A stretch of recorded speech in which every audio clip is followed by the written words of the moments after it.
किराएदार जब प्रॉपर्टी खाली करके जाता है तो कई बार देखा है कि मकान मालिक उसका सिक्योरिटी डिपॉजिट देने से मना कर देता है।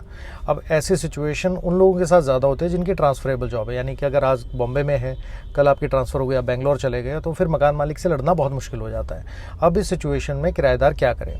देखो, प्रैक्टिकली तो किराएदार को करना क्या चाहिए कि जो भी उसका सिक्योरिटी डिपॉजिट है वो लास्ट के 2 या 3 महीने के रेंट में उसको एडजस्ट करवा ले, ताकि कल की तारीख में किसी भी तरह का कोई डिस्प्यूट अराइज ना हो और किसी भी तरह से ये सिचुएशन ना हो कि आपको सिक्योरिटी डिपॉजिट मिल नहीं रहा तो आपको लीगल एक्शन लेना पड़े।